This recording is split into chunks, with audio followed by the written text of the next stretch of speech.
ఆధ్యాత్మిక మిత్రులారా, జ్ఞానాభిలాషులందరికీ నమస్సులు. మిత్రులారా, నేను జన్మించింది 31/1967. 58 సంవత్సరములు దాటి 59 సంవత్సరములు అడుగు పెడుతున్నాను. ఈరోజు 30/1/2025 నా పుట్టినరోజు సందర్భంగా నాకు జన్మనిచ్చిన మా అమ్మకు, నాన్నకు, జన్మనిచ్చిన జన్మభూమికి జ్ఞానాన్ని అందించి నాకు జీవిత పరమార్థం తెలిపే గురువులకు నా ఆత్మ ప్రణామ. నన్నెప్పుడూ వెంటాడే అనుభూతి, భావోద్వేగం. అమ్మ ప్రేమకు, త్యాగానికి, జ్ఞానానికి, ఓర్పుకు నిలువెత్తు అద్దము. నాకు జన్మనిచ్చిన నా తల్లి కీర్తిశేషులు ధనలక్ష్మమ్మకు నా పుట్టినరోజు కానుకగా ఈ పాట అంకితమిస్తున్నమాట. ఏ కష్టం ఎదురొచ్చినా, కన్నీళ్లు ఎదిరించినా, ఆనందం అనే ఊయలలో నన్ను పెంచిన అమ్మకు ప్రేమతో, అమ్మకు ప్రేమతో, అమ్మకు ప్రేమతో అంకితం నా ప్రతిక్షణం. నేనే దారిలో వెళ్ళినా, ఏ అడ్డు నన్నాపినా, నీ వెంట నేనున్నానని నన్ను నడిపించిన అమ్మకు ప్రేమతో, అమ్మకు ప్రేమతో, అమ్మకు ప్రేమతో అంకితం నా ప్రతిక్షణం. ఏ తప్పులే చేసినా, తప్పటడుగులే వేసినా, నా తప్పులు సరిదిద్ది నన్ను నడిపించిన అమ్మకు ప్రేమతో, అమ్మకు ప్రేమతో, అమ్మకు ప్రేమతో అంకితం నా ప్రతిక్షణం. ఏ ఊసులే చెప్పినా, విసుగే పడక వింటూ, నా బాధ్యత నాకు నేర్పిన అమ్మకు ప్రేమతో, అమ్మకు ప్రేమతో, అమ్మకు ప్రేమతో అంకితం నా ప్రతిక్షణం. ఈ అందమైన రంగులలో కాన, ఒకే జన్మలో 100 జన్మలకు ప్రేమను అందించిన అమ్మకు ప్రేమతో, అమ్మకు ప్రేమతో, అమ్మకు ప్రేమతో అంకితం నా ప్రతిక్షణం. ఈ అందమైన రంగులలో కానై, ఒకే జన్మలో 100 జన్మలకు సరిపడ ప్రేరణనిచ్చిన అమ్మకు ప్రేమతో వందనం. ఈ పాటతో, ఈ పాటతో. అమ్మ మాతృదేవో భవ. అమ్మతో నాకు ఎంతో మధురమైన, అద్భుతమైన బంధం. అమ్మలో అమ్మదనం అన్నది ఆమె మాటల ద్వారా, ప్రేమ ద్వారా, అరుపులో కానీ ప్రతి చర్యలో నిండుగా కనిపిస్తుంది. అమ్మ ప్రతి చర్య కూడా తన బిడ్డ ఎదుగుదలకే అని మనం అర్థం చేసుకోవాలి. అమ్మ ఎప్పుడైనా తప్పుగా సలహా చెప్తే అది తప్పు అని చెప్పగలిగే ధైర్యము, స్వతంత్రము పిల్లలకు కూడా ఇవ్వాలి. పిల్లలు తప్పు చేస్తే, తప్పుగా మాట్లాడితే తల్లి కూడా పిల్లలకు అర్థమయ్యే రీతిలో చెప్పాలి. నెగిటివ్ అనేది ఎవరిలో ఉన్నా కూడా మార్చుకునే ప్రయత్నం చేయాలి. ప్రేమతో, కోపంతో, బాధతో వివరంగా చెప్పాలి తల్లిదండ్రులు పిల్లలకు. తల్లి జీవిత అర్థాన్ని బోధిస్తూ పిల్లలలో ఆధ్యాత్మిక ఎదుగుదలకు, ప్రాపంచిక ఎదుగుదలకు తోడ్పడుతూ, పిల్లలలో జీవితంపై ఆశను పెంచుతూ, సత్య, ధర్మ, శాంతి, ధ్యాన, జ్ఞాన ప్రబోధలను అందిస్తూ, పిల్లలలో చక్కని మానసిక వికాసానికి, ఆత్మజ్ఞానానికి దోహదపడుతూ సమాజానికి ఒక చక్కని సంతానాన్ని అందించే ప్రయత్నం చేయాలి. అలా అందిస్తున్న ప్రతి పేరెంట్స్కు వందనం, నా అభివందనం. అమ్మ అని నన్ను ఎవరు పిలిచినా నాలో ఒక ఆత్మీయ ఆనందం కలుగుతుంది. నా పుట్టినరోజు సందర్భంగా మా అమ్మకు ప్రేమతో, గౌరవంతో ఆత్మీయ ప్రేమ వందనం, అభివందనం. నేను వేసే ప్రతి అడుగు, నా ప్రతి క్షణం మా అమ్మకు అంకితం. నాకు ఒకే జన్మలో 100 జన్మలకు సరిపడా ప్రేమను, ప్రేరణను పంచిన నా తల్లి ఆశీర్వాదము నా వెంట ఉండి నన్ను ఇలా మీ అందరి ముందుకు నడిపిస్తుంది. నాన్న. నాన్న పితృదేవోభవ. నాన్న అనే పదం అద్వితీయమైనది. నాన్న త్యాగానికి ప్రతిరూపం. నాన్న ప్రేమను వ్యక్తపరచుకున్న పిల్లలు నాన్న ప్రేమను అర్థం చేసుకోండి. నాన్న కుటుంబానికి వెన్నెముక. శరీరానికి వెన్నెముక ఎంత అవసరమో కుటుంబానికి నాన్న కూడా వెన్నెముక లాంటి వాడు మిత్రులారా. పాట.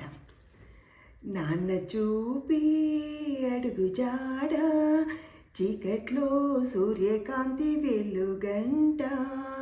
నాన్న చూపి అడుగు జాడ, చీకట్లో సూర్యకాంతి వెలుగంట. మన వెన్నంటే ఉండి గుండెల ధైర్యమి నింపి, మన వెన్నంటే ఉండి గుండెల ధైర్యమి నింపి, మన కోసం తన జీవితమే త్యాగం చేస్తాడు. మన చెయ్యి పెట్టి మనతో పాటు అడుగేస్తాడు. నాన్న చూపే అడుగు జాడ, చీకట్లో సూర్యకాంతి వెలుగంట.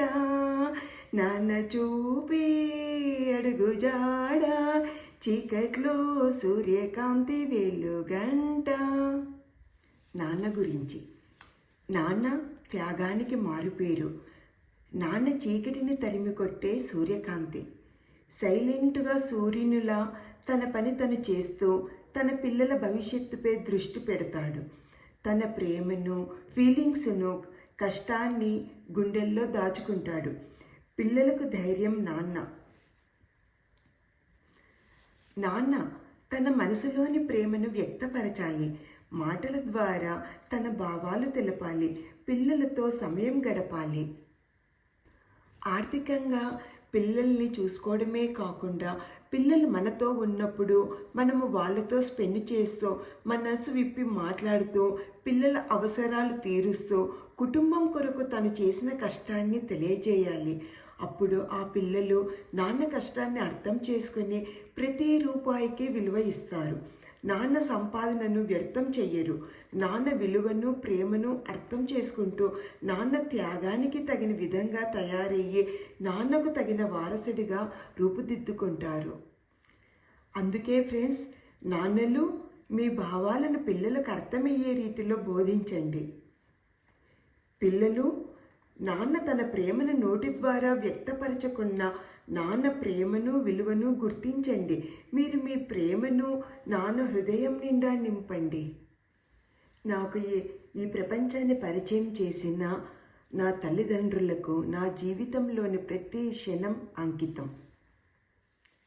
నాకు జన్మనిచ్చిన నా జన్మభూమికి నమస్సులు. జననీ జన్మభూమిశ్చ స్వర్గాదపి గరీయసి, స్వర్గాదపి గరీయసి. ఏ తల్లి నిన్ను కన్నదో ఆ తల్లినే కన్న భూమి గొప్పదిరా. ఏ తల్లి నిన్ను కన్నదో ఆ తల్లినే కన్న భూమి గొప్పదిరా. ఈ తల్లి మోయాలి కడ వరకురా, కట్టే కాలే వరకురా. ఈ రుణం ఏ రూపాన తీరేనురా. జననీ జన్మభూమిశ్చ స్వర్గాదపి గరీయసి, స్వర్గాదపి గరీయసి. నాకు జన్మనిచ్చిన భరతమాతకు కృతజ్ఞతలు, నమస్సులు.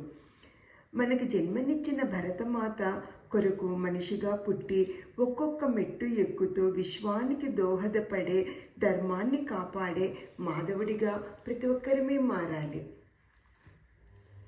గురువు గురించి తెలుసుకుందాము మిత్రులారా. నాకు ధ్యానాన్ని అందించిన పత్రిజీకి, నాలో ప్రేమను పెంచిన సత్యసాయి బాబాకు, నాకు జ్ఞానాన్ని అందిస్తున్న ప్రతి ఒక్కరికి నా శ్వాసకు నమస్సులు. గురువు గురించి ఒక పాట. గురువే అమ్మా, గురువే బ్రహ్మ, గురువే విష్ణు, గురువే శంభో.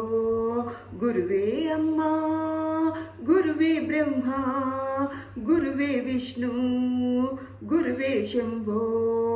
గురువేగా జ్ఞానం తొలగించే దీపం, గురువేగా పరమాత్ముని పరమదయాల స్వరూపం. గురువే అమ్మా, గురువే బ్రహ్మ, గురువే విష్ణు, గురువే శంభో. పెద్దయ్యాక పెరిగి పెద్దయ్యాక చెప్పిన మాట, గురువు చూపిన బాట ఎప్పుడూ వ్యర్థం కావు. తల్లి తండ్రి అన్న అక్క చెల్లి తమ్ముడు, అత్త మామ భార్య భర్త స్నేహితులు, నీ జీవన నౌకలో ఒక ప్రయాణికులే గాని గురువొకడే దరి చేరే దారి చూపు చుక్కాని. గురువే అమ్మా, గురువే బ్రహ్మ, గురువే విష్ణు, గురువే శంభో. తన సుఖమును విడిచిపెట్టి శిష్యులపైనే మనసు పెట్టి చెప్పిన పాఠం, గురువు చేసిన బోధం విలువ కట్టగరాదు. ఎన్నటికీ తరగనట్టి విద్యలని మూటగట్టి పంచిన ఆస్తి, గురువు చేసిన శాస్తి తరిగిపోనే పోదు. కామధేనువే ఉన్నది కోరిన కోర్కెలు తీర్చును, కల్పవృక్షమది అంతా స్వర్గ సుఖములే అందించును. ఆ చింతామణి లౌకిక సంపదలే ఇవ్వగలదు, గురు కృపయే ఇహపరాలను అరచేతిలో పెట్టగలదు. గురువే బ్రహ్మ, గురువే అమ్మా, గురువే విష్ణు, గురువే శంభో. గురువే అమ్మా, గురువే బ్రహ్మ, గురువే విష్ణు, గురువే శంభో. మిత్రులారా, గురువు మనకు అందించే జ్ఞానం, గురువు అందించిన జ్ఞానం ఏమిటంటే, తల్లి తండ్రి భార్య పిల్లలు చుట్టాలు అందరూ మన జీవిత ప్రయాణంలో వచ్చి వెళ్ళేవాళ్ళు. అందరితో అన్నింటితో సంబంధము ప్రాపంచికమైనది. ఇవన్నీ సుఖాలు అన్నీ స్వల్పమైనవి అని శాశ్వతమైన ఆత్మజ్ఞానాన్ని మనకు అందిస్తాడు. అదే మనకు ఈ లోకంలో పరలోకంలో మరుజన్మకు కూడా ఉపయోగపడుతుంది అని జ్ఞానబోధ చేస్తాడు. అందుకే గురువే అమ్మ, బ్రహ్మ, విష్ణువు, ఈశ్వరుడు లాంటి వాడు అని పరమార్థం తెలుసుకోండి, జ్ఞానంతో జీవించండి. చివరిగా మిత్రులారా, నా పుట్టినరోజు సందర్భంగా నేను తల్లిదండ్రులకు ఇచ్చే సందేశము. తల్లిదండ్రులు పిల్లలు నేను చెప్పినట్లే వినాలి, నాకు నచ్చిన చదువే చదవాలి అని పిల్లలపై మానసిక ఒత్తిడిని పెంచరాదు. పసిపిల్లలు అల్లరి చేస్తే వారికి అర్థమయ్యేలా ప్రేమతో చెప్పేకి ప్రయత్నం చేయాలి. పెద్దవాళ్ళు పని ఒత్తిడితో పిల్లలను అరచి నోరు మోయించి ఫోన్లు పిల్లలకి ఇచ్చి టీవీ పెట్టి పిల్లలలో పేరెంట్సే స్వయంగా వాళ్ళ ఎదుగుదలకు కళ్ళెం వేస్తున్నారు పెద్దవారు. చాలా ఓపికగా ప్రేమగా ఆనందంగా పిల్లలను మేనేజ్ చేసుకోవడము ఈ కాలం పెద్ద సవాల్. ఎందుకంటే తల్లి తండ్రి ఇద్దరూ సంపాదిస్తున్నారు కాబట్టి. తల్లిదండ్రులు ఎక్కడ టైం వేస్ట్ అవుతుందో గుర్తించాలి. ఫోన్లో అనవసరమైనవి మాట్లాడుతూ లేక ఫోన్ చూస్తూ ల్యాప్టాప్ చూస్తూ టైం వేస్ట్ చేస్తున్నారా? అనవసరంగా వేస్ట్ అయ్యే టైంను సేవ్ చేసుకుంటే మీరు పిల్లలను అన్ని విధాలా అద్భుతంగా తీర్చిదిద్దుకోగలరు. ఈ టైం ప్లాన్ ఎవరికి వారే చేసుకోవాలి. పిల్లలతో గడిపేకి ఖచ్చితంగా టైం స్పెండ్ చేయాలి. ప్రతి ఒక్కరూ తమ కోపాన్ని, ఆవేశాన్ని, అశాంతిని ధ్యానం ద్వారా పోగొట్టుకుని పిల్లలను ప్రేమగా చక్కగా పెంచుకోవాలి. కానీ తల్లిదండ్రులు, మీలో ధృతరాష్ట్రుని స్వార్థ ప్రేమ ఉండరాదు, అతి ప్రేమ కూడా పనికిరాదు. ఉదాహరణ, ఒక మొక్కకు అతి ప్రేమతో ఎక్కువ నీరు పోస్తే ఆ మొక్క కుళ్ళిపోతుంది. కాబట్టి పిల్లలలో పాజిటివ్ని పెంచే ప్రేమ అయి ఉండాలి. పిల్లలతో స్నేహభావంతో ఉండాలి. అంటే తల్లిదండ్రులు కూడా గొడవ పడరాదు. వాళ్ళను వాళ్ళు బ్యాలెన్స్ చేసుకోవడము అతి ముఖ్యము. భార్యాభర్తలు ఏది పడితే అది మాట్లాడరాదు. వారి భాగస్వామి ఫీలింగ్స్ను కూడా అర్థం చేసుకోవాలి. కోపం స్థానంలో ప్రేమను, అశాంతి స్థానంలో శాంతిని, దుఃఖం స్థానంలో సంతోషాన్ని, ఆవేశం స్థానంలో అనురాగమును, ఇలా ప్రతి విషయంలో తమను తాము సరికొత్తగా సృష్టించుకోవాలి. తల్లిదండ్రులను చూస్తూ పిల్లలు పెరుగుతారు కాబట్టి తల్లిదండ్రులు బాధ్యతతో పిల్లలను పెంచాలి. మనము మన ఇంటిని ఆహ్లాదకరంగా ప్రేమ నిలయంగా మలుచుకుంటే ఆ ఇంట్లో ప్రతిరోజు పండగే. అందుకే పిల్లలను పెంచడం ఒక కళ అన్నారు. ఎన్ని కష్టాలు వచ్చినా, ఎన్ని సమస్యలు ఉన్నా చక్కని కళతో మీరు పెంచుకుంటే పిల్లలు పెద్దగా అయిన తర్వాత మన చక్కని జీవితానికి పూసిన పూలు తీయని పండ్లగా మారి మనకు అందిస్తారు. అప్పుడు మన పెంపకం ఎలా ఉందో అది మనకు తెలుస్తుంది. మన పెంపకం మీద మనకు రిగ్రెట్ ఉండరాదు. ఆ తర్వాత పిల్లల గత జన్మల ఆధారంగా పిల్లల జీవిత ప్రణాళిక ప్రకారం ఆనందంగా తమ జీవితాన్ని అద్భుతంగా జీవిస్తారు. పిల్లలపై మానసిక ఒత్తిడి పెంచితే ఒక ఉదాహరణ చెప్తాను. ప్రయాగ్రాజ్ కుంభమేళాలో మనకు ఒక నిదర్శనం కనపడింది. ఒక ఐఐటి బాంబేలో ఏరోనాటికల్ చదివిన ఒక విద్యార్థి ఒక సాధువుగా మారాడు. ఎందుకంటే తల్లిదండ్రుల గొడవలు, ఆ అబ్బాయికి ఇష్టం లేని చదువును ఇంకా చదవమని ఒత్తిడి, ఆ మానసిక ఒత్తిడితో ఆ అబ్బాయి ఇష్టాలు గుర్తించకుండా బలవంతం చేసినందువలన ఆ అబ్బాయికి నచ్చక ఫారిన్లో తను చేస్తున్న జాబును కూడా వదిలేసి, పేరెంట్స్ని కూడా వదిలేసి కరోనా టైంలో తన ఆధ్యాత్మిక పుస్తకాలు చదివి తను సాధువుగా మారారు. సాధువు అయినా పర్వాలేదు, కానీ కొంతమంది పిల్లలు తాగుడుకు, పొగ తాగడానికి, మత్తు మందులకు బానిసలై తమను తాము కోల్పోతూ అశాంతితో జల్సాల కొరకు దొంగతనాలు చేస్తూ, కొంతమంది టెర్రరిస్టుల్లా, కొంతమంది ఆత్మహత్యలతో, కొంతమంది తమ జీవితాలను కోల్పోతూ సమాజంలో ఒక నల్లని మచ్చలా మిగిలిపోతున్నారు. కాబట్టి తల్లిదండ్రులు టేక్ కేర్. పిల్లల భవిష్యత్తుకు మీ వంతు కృషి మీరు చెయ్యండి. పిల్లల మానసిక తలము ముడుచుకుపోకుండా వికసించేలా ఉండాలి అని నా చిన్న సందేశం తల్లిదండ్రులకు. ప్రతి తల్లిదండ్రులకు నా నమస్సులు. పిల్లలకు నా సందేశం. పిల్లలు, మీరు కూడా భౌతికంగా జీవించడానికి డబ్బు ముఖ్యం కాబట్టి చదువుకోండి. బ్రతకడానికి, మీ కాళ్ళ మీద మీరు నిలబడడానికి అవసరం కాబట్టి మీరు ఇష్టంగా చదువుకోండి. మీకంటూ సరైన కొన్ని లక్ష్యాలు కూడా పెట్టుకోండి. మీ లక్ష్యం దిశగా మీ జీవితాన్ని జీవించండి. చదువు ప్లస్ సంపాదన ప్లస్ మీ లక్ష్యాలు ఉండాలి జీవితంలో. మీ జీవితాన్ని మీరు తీర్చిదిద్దుకోవాలి. మీ లక్ష్యాలను మీరు సాధించుకోవాలి. ఎందుకంటే తల్లిదండ్రులు ఫీజులు కట్టి స్కూల్కు పంపేవారు కొద్దిగా చదివించే ప్రయత్నం చేయగలరు, కానీ మీ చక్కని జీవితానికి మీరే బాధ్యులను గుర్తించి జీవించండి. ఉదాహరణకు, మీ నోటికి ఆహారం అందించగలం, కానీ ఆ ఆహారం మీరు నమిలి తినే బాధ్యత మీది అని గుర్తుంచుకోండి. మీరు మీ చక్కని జీవితానికి మీరు బాధ్యతతో జీవించాలి. మీ జీవితాన్ని మీరే తీర్చిదిద్దుకునే దిశగా మీ జీవితం సాగాలి. తల్లిదండ్రులకు, దేశానికి పేరు తెచ్చే దిశగా ఉండాలి మీ అద్భుతమైన జీవితం అని నా ఆకాంక్ష. నాకు యూనివర్స్ ద్వారా అందించిన ఈ సమాచారము మీ ముందుంచాను. జీవితంలో దేన్ని సాధించాలన్నా శ్వాస మీద ధ్యాస అనే ధ్యాన ప్రక్రియ చాలా అవసరము. పిల్లలు, పెద్దలు ధ్యానం ద్వారా మీ జీవితాలను మీ చేతులలోనికి తెచ్చుకోండి. అద్భుతమైన జీవితాన్ని జీవించి మీ జీవితాలను సార్థకం చేసుకోండి మిత్రులారా. చివరిగా మిత్రులారా, మీ అందరికీ జ్ఞానం అనే తాళం చెవిని నా మాటలు, పాటల ద్వారా ఇవ్వగలను. మీరు మాత్రమే ఆ జ్ఞానం అనే తాళం చెవితో మీ జ్ఞానాన్ని మీరు ఓపెన్ చేసుకొని మీ జ్ఞాన సంపదను అనుభవిస్తూ, పెంచుకుంటూ ఆనంద జీవితాన్ని మీకు మీరే సృష్టించుకుంటారు. అందరికీ నమస్సులు. Thank you friends.